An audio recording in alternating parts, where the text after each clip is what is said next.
Hi, and welcome back to Ali Lives Well on Less. I'm Ali. I'm a 58-year-old early retiree. I was a teacher for 35 years and I'm now living on my teacher's pension of roughly £9,000 a year, which is a small pension because most of my teaching time was part-time. Today, I thought for Money Monday, I would talk a little bit about how and why I came to retire early from teaching. It's a little bit of a personal story, so I am absolutely not advocating that anyone else does it this way. I have said before, I'm not a financial advisor, so I would always recommend that you speak to someone about pensions and money as you get older. But this is my story, and this is how I came to be retired. So I may have to stop and edit the video in places if I say something that I feel I might be taken to task on by certain people if they see this video. So please be respectful if there is a little bit of a gap and some information may be missing, because I certainly don't want to identify anyone that has been in my life and I don't want to cause them any hassle or ill will. And there is no ill will. I just don't want to say or do anything that may cause someone else upset. So I've got a couple of wee notes here just in case I forget something. But basically, I'll start at the beginning. I got married at 20. Yeah, I know, daft, young and daft. I had two children in my 20s and a third in my 30s. I was married for 24 years, which is a long time. I was married to an accountant, so obviously he was in charge of money and not in any deliberate way. I felt that I was no good at money and I delegated all of the money responsibilities um, to him. I got I finished my teacher training, I got my degree, I was teaching in my 20s, and as I said before, in my 20s and 30s, I knew I was making contributions towards, my pension. I was paying my tax, I was paying my national insurance, but genuinely gave no thought to what a pension would look like or old age would look like. Um, Basically, I expected to be married still when I was in my 60s and of retirement age, and I would be part of a couple who had a financially stable lifestyle. As my ex-husband, as I said, was an accountant. He has a high-paid job, and we lived comfortably. We were comfortable, and I fully expected that that level of comfort would continue in our old age when our children were growing up and off out in the world and being independent.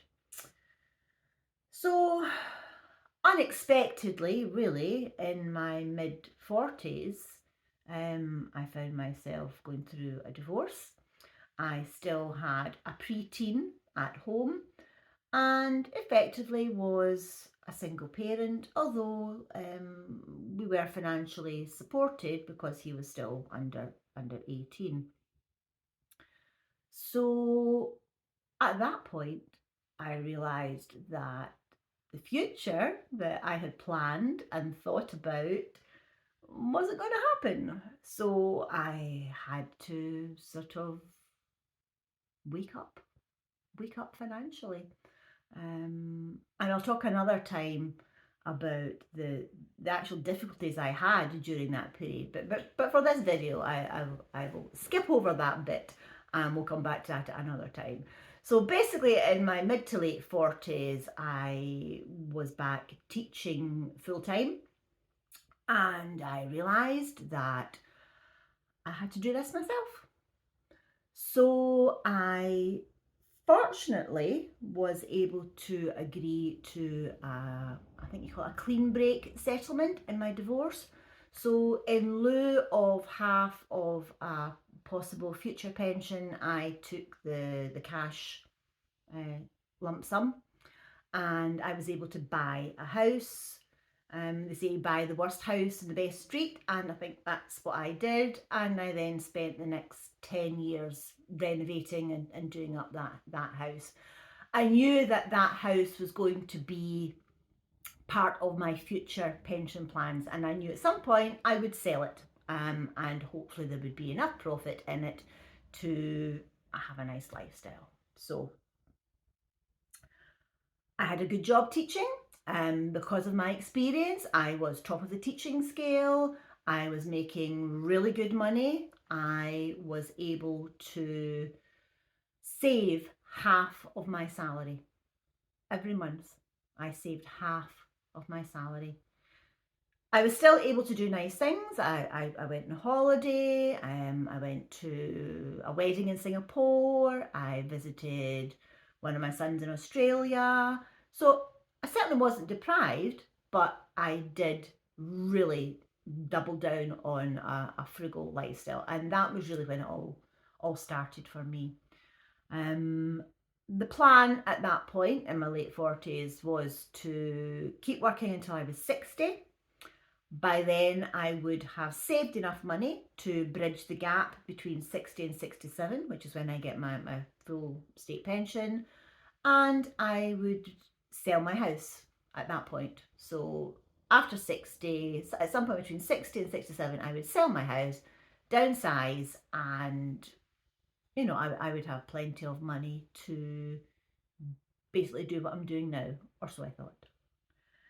So why did I end up retiring at 57? Well, the main reason is the you-know-what that happened in 2020. Quite a few things happened right at the very start of lockdown. I lost my dad. And teachers at that time were still working. We were teaching from home, doing videos, doing this. The area that I taught in is one of the poorer areas in Stirling, and we were actively going out, visiting families at home. There were hubs. We were masked up, gloved up, sanitized, everything. So it was quite a stressful period of time. And then a few months after that, I lost an uncle. And as the eldest niece, he was a bachelor, as the eldest niece, I was responsible for his estate. So starting to get a few stress factors, if you like, in my life. And then miraculously, for 2 years, I did not get the dreaded C word. And it wasn't until 2022 I got it. And I wasn't ill. I just had a bit of a sniffly cold, bit of a cough, was off work for was it 10 days, the isolation, back to work, no problem. And then about a month after I went back to work, I got a chest infection, and it was an extremely stubborn chest infection that wouldn't go away. And I was off work for I think about 6 weeks, and I was on antibiotics and steroids, and eventually shifted it. But I knew that I wasn't quite right. I wasn't quite right. But I went back to work and I ploughed on, got to summer holidays, recuperated for the 6 weeks summer holidays like most teachers do. People say, oh, teachers get long holidays. Yeah, they need them to recover. I had a particularly challenging class that year, a lot of children with high need and who had been badly affected by lockdown and the pandemic, because that was the time they would have been in nursery school. So they had missed out on a lot of socialization skills. So yes, that was a challenging class. So summer holidays, great. Yeah, did all my lovely things. Was on my allotment. Was doing well. Was doing well. Back to work. Managed to hang on is the best word I can describe it. So we're now at the end of 2022, going into 2023. And hanging on is the best way I can describe it. I just seem to get bug after bug after bug, which is an occupational hazard when you are working with little ones. But yeah, I just wasn't shaking it. And then after the Christmas holidays, I got another nasty infection. The school got inspected and we struggled on to about the February half-term holiday, and there was a staff development day that day, and we were getting a sort of debrief after the inspection. And I remember vividly sitting in the meeting just thinking, this is a load of nonsense. All the things that they had brought up in our inspection had nothing to do with teaching, had nothing to do with the learning that the children were doing. It was all data driven, it was all facts, figures, numbers, and just didn't take into account what our wee kiddies had been through during lockdown. Didn't take into account the fact that staff were on their knees and it was only halfway through the academic year. So I went into the February break thinking, could I retire? Could I give this all up now? I spoke to a pensions advisor who pointed me to the Government Gateway website. I put in all my information and discovered that I wasn't quite eligible for the full state pension at 67. I was 2 years short of my contributions, and that meant I would get £6 a week less in my pension if I retired then. I just thought, sod it. Although I didn't say sod it, I used the other word.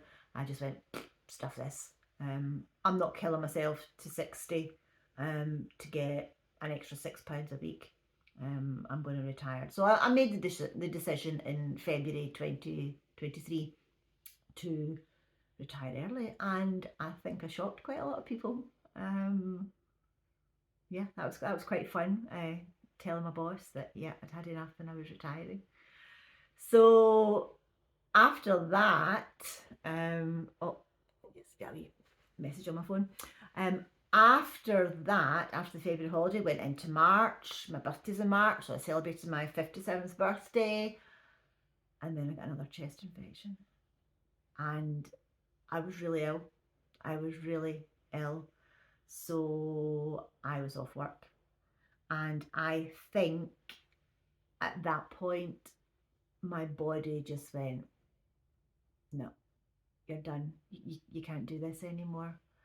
And I think just the combination of the things that had happened over the last few years, basically since 2020, I think for the last 3 years, I'd been keeping going. And as women, we are very guilty of doing that. Teaching is one of those professions where we're very guilty of keeping going, dragging yourself into work because you don't want to let anyone down, you don't want to let the kids down, you don't want to let your colleagues down who have to cover your absences. My body just went, Ali, you're done. And my GP signed me off. I was quite shocked. I was signed off until the day I retired. So I didn't go back to work because I just couldn't. I was just done. I'd had enough. My body and my brain and my everything just went, And I had meetings with HR. I had a session with the mental health practitioner at my GP surgery, and he said, yeah, the only thing that's going to make you well again is to stop working. And HR, to my astonishment, accepted that.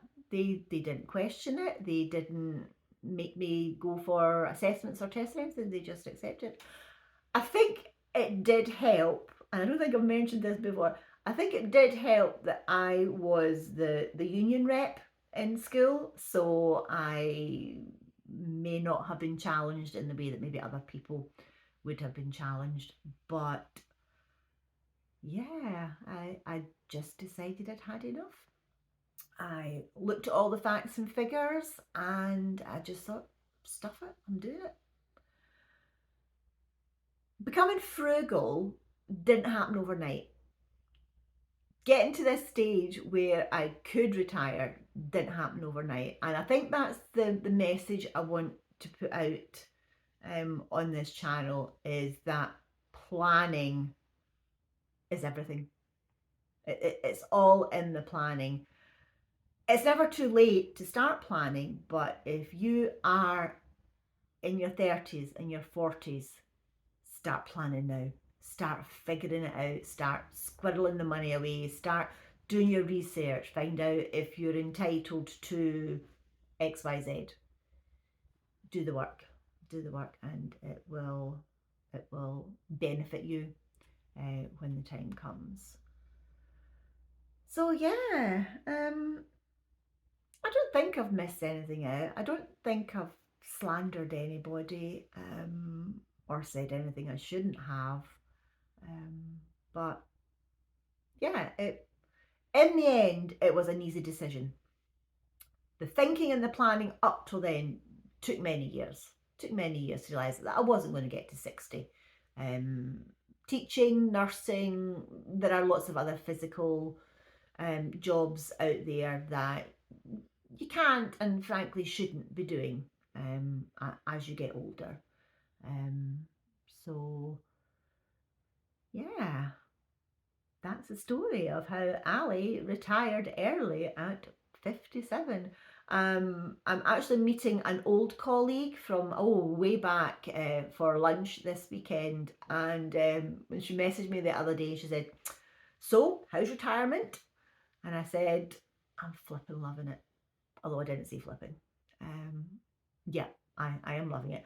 I have said all along I'm not ruling out getting a wee part-time job, maybe in a garden centre. I would be quite happy to work in Tesco or Lidl. Yep, I'm not ruling it out. I can still make up those 2 years of contributions if I want. I know I could voluntarily pay into it. I am considering all of that. So yeah, I know that's been mentioned a few times, but yeah. I didn't jump into this lightly, and yeah, I've done my research. I've done my research.